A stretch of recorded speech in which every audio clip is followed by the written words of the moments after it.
आज मैं आपके लिए लेकर आया हूँ केतु ग्रह का उपाय।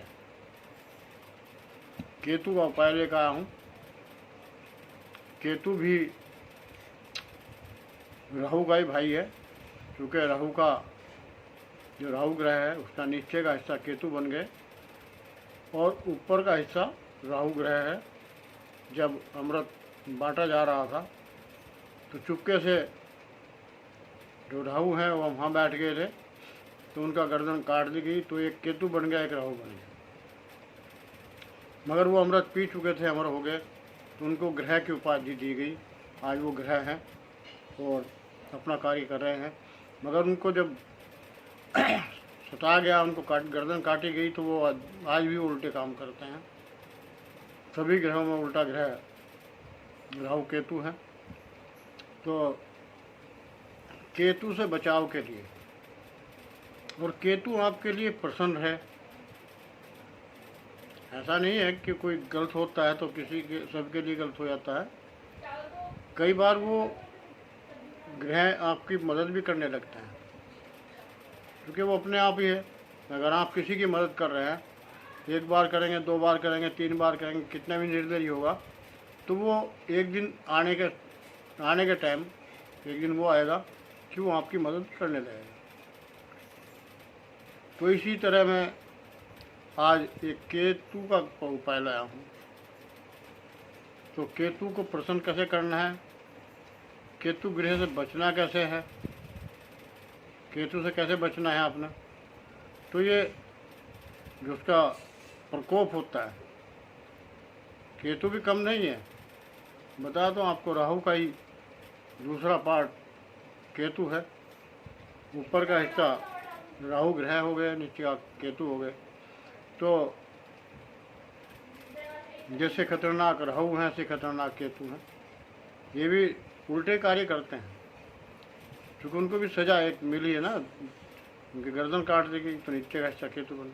तो इसलिए मैं बार बार बता रहा हूँ कि वो भी एक खतरनाक है, केतु भी। और केतु का उपाय भी आपने करना जरूरी होता है। आपको मालूम नहीं होता, आपको कहते हैं राहु, आपके ऊपर तो राहु ग्रह है, आपके ऊपर तो पितृदोष है, आपके ऊपर कुल दोष है, आपके ऊपर कुल देवी का दोष है। केतु दोष कोई नहीं बताता है। कई बार केतु इतना नाराज होता है, आपको समझ नहीं आता क्या है, और किसी सियाने भगत को भी समझ नहीं आता कि है क्या।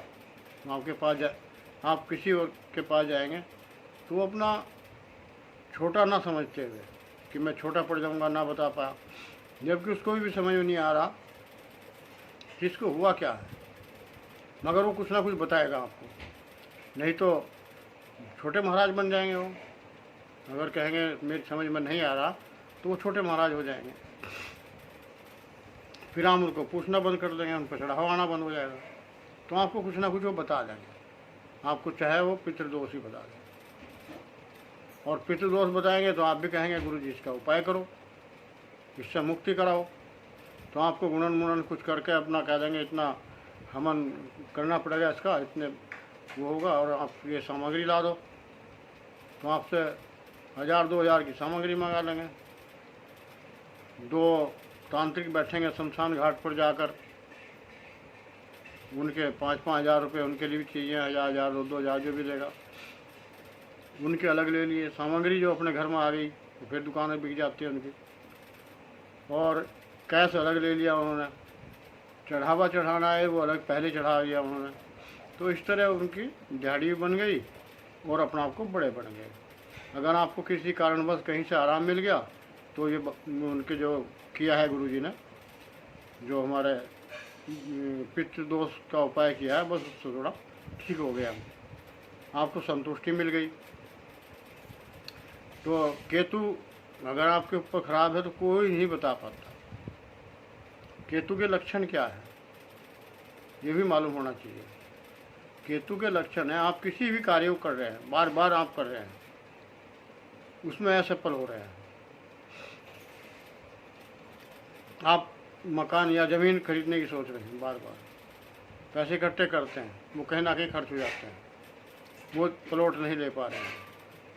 आप नौकरी के लिए जा रहे हैं, बार बार इंटरव्यू दे रहे हैं, और बहुत अच्छी तैयारी करके जाते हैं। आपको पता है सिलेक्शन हो जाना है इस बार। बहुत अच्छा पेपर हुआ है। घर पर आके बताएंगे इस बार तो सिलेक्शन 100% मेरा होना ही होना। बहुत अच्छा पेपर हुआ है, मेरे को 90-99% नंबर आने चाहिए। और जब रिजल्ट आता है तो आप बहुत पीछे पहुंच जाते हैं। ये कार्य केतु के हैं। जब ऐसा होता हो तो समझो आपका केतु जो है आपके ऊपर खराब चल रहा है। तो केतु को मनाने का एक छोटा सा उपाय है, ज़्यादा बड़ा नहीं है, इतनी बड़ी लागत का नहीं है, छोटा सा ही है और एक बार करने का है। ज़्यादा नहीं करना, आपने रोज़ाना नहीं करना, या 7 हफ्ते करना या 7 महीने करना, या ऐसा कुछ नहीं है। सिर्फ 5 मिनट के लिए जाना है और वो चीज़ वहाँ बांध करनी है।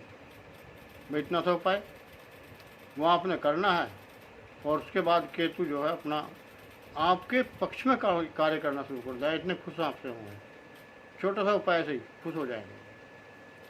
क्योंकि इनको मनाते रहते हैं तो ऐसा नहीं है कि उल्टा करते हैं, ये अच्छा भी करते हैं।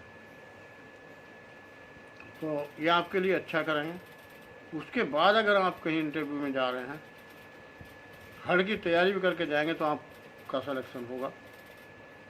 ऐसा केतु करते हैं। केतु अगर प्रसन्न हो गए, खुश हो गए, तो वो आपका पहली बार में ही आपका जो सिलेक्शन हो जाएगा। और फिर भी अगर नहीं हो रहे तो आप अगले हफ्ते फिर करना है। आपने सोमवार का दिन करना है, सोमवार का दिन है जो आपने करना है। और करना क्या है, मैं फ़िलहाल आपको सब कुछ बता भी दिया और उपाय बताने जा रहा हूँ। मैं चंद्रपाल चौहान, शिष्य गुरु गोरखनाथ। मैं सभी अपने यूट्यूब प्रेमियों को नमस्कार करता हूँ और स्वागत करता हूँ सभी का अपने यूट्यूब चैनल भक्ति की शक्ति पर। मेरे बहुत अच्छे यूट्यूब प्रेमी हैं जो बहुत अच्छा लाइक और कमेंट कर रहे हैं, सब्सक्राइब भी ठीक कर रहे हैं। तो उनको मैं बार बार नमन करता हूँ और स्वागत करता हूँ और प्रणाम करता हूँ अपने गुरुदेव गुरु गोरखनाथ जी को। आज मेरे गुरुदेव का जन्मदिन भी है। आज 30 अप्रैल है और 30 अप्रैल को मेरे गुरु का जन्म भी है। आज मैं गया भी था, तो एक जगह गुग्गा माड़ी गोरखनाथ जी का मंदिर है, वहाँ गया था। सुबह भंडारा भी किया, उसमें भी कुछ योगदान मैं भी करके आया हूँ। तो उन्होंने भंडारा किया है गुग्गा माड़ी वालों ने, गोरखनाथ जी जो मंदिर है उन्होंने, तो उसमें भी थोड़ा बहुत जितना हो सका सहयोग किया। और मैं अपने गुरु जी के शरण में गया था। और आज मेरे गुरुदेव का जन्मदिन भी है, तो उसकी मैं गुरु जी को बधाई देता हूँ। गुरु मच्छिंद्र नाथ जी को बधाई देता हूँ, क्योंकि उनकी देन थी जो गोरखनाथ जी हुए। और भोलेनाथ शिव शंकर के अवतारी हैं, तो उनको बार बार नमन करता हूँ। उनके जन्मदिन पर उनको नमन करता हूँ। नमन करता हूँ अपनी कुलदेवी माँ शाकुंभरी देवी को, नमन करता हूँ अपने पितृदेव को। और चलते हैं उपाय की ओर। छोटा सा उपाय जो बताने जा रहा हूँ, सोमवार के दिन आपने एक छोटा धागा लेना है, लगभग 1 फुट के आसपास ले लें। सफ़ेद धागा कॉटन का होना चाहिए, सूती जो बोलते हैं। और एक छोटा सा चांदी का, जितना भी हल्का हो सकता है, ज़्यादा मैं खर्चे की चीज़ नहीं बताता हूँ, जितना हल्का हो सकता है चांदी का चंद्रमा ले लें। लेना चांदी का ये, यानी कि चांदी सफ़ेद चमक रहा है तो वो चढ़ा दिया, उससे कोई लाभ होने वाला नहीं है। चांदी का चंद्रमा ले लें। और वो चंद्रमा जो है चांदी का आपने लिया है, भोलेनाथ जी के मंदिर में जाएं, धागा सफ़ेद लेकर जाएं। और जब शिवलिंग के ऊपर जो एक नाग होता है, पिछली वीडियो में डाला है मैंने, जो संदेव की वीडियो है जो कल डाली थी उसमें भी उपाय डाला है। उसमें नाग का उपाय है, इसमें भी नाग का उपाय है। क्योंकि नंदी महाराज और शेषनाग जी भोलेनाथ के बहुत बड़े भक्त हैं, चंद्रदेव। क्योंकि चंद्रदेव हमेशा शीश पर धारण करते हैं, गंगा मैया हमेशा जटाओं में रहती हैं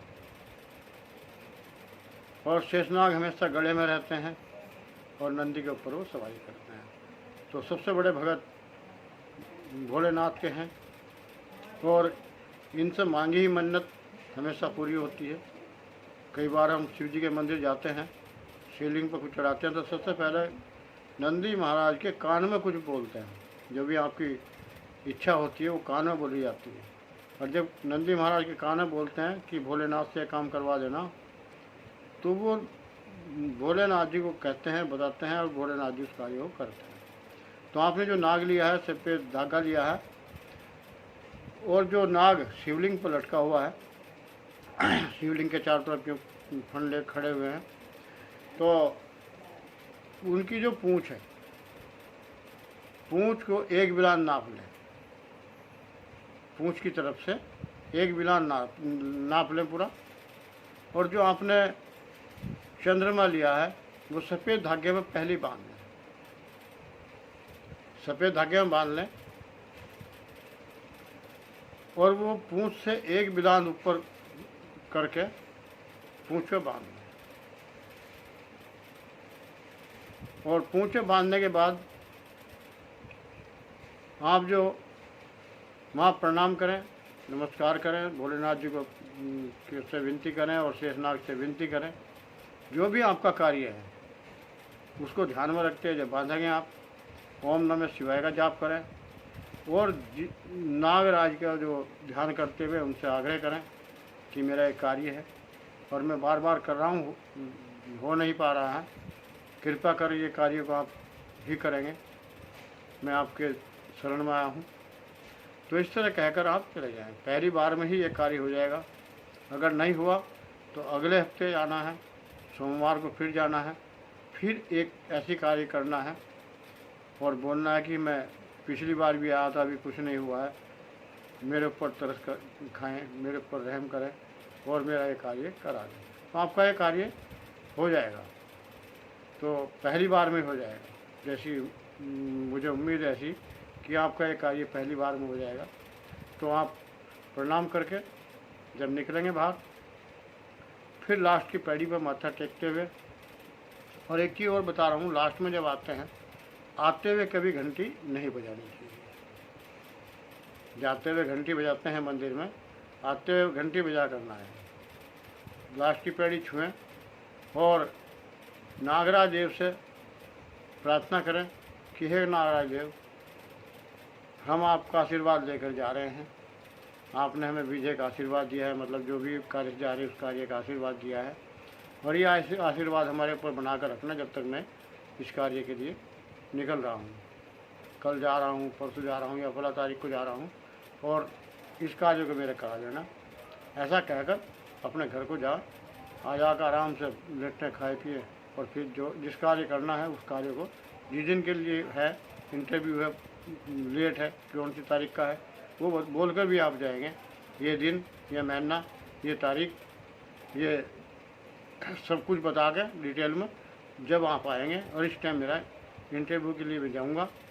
किस टाइम नंबर आएगा ये तो आप मुझे नहीं मालूम, बाकी आपने मेरे ऊपर पूरा मेहरबानी रखनी है। ये केतु से भी कहना है, केतु महाराज से कहना है, शेषनाग जी से ध्यान करना है और उनसे कहना है कि मेरे घर पर अपनी हमेशा कृपा बना के रखना केतु महाराज। तो ऐसा कहकर आप जाएंगे तो आपका भला होगा, आपका सिलेक्शन होगा, ऐसी मैं आशा करता हूँ। चलता हूँ अगली वीडियो के लिए। जय हिंद, जय भारत, जय सनातन धर्म।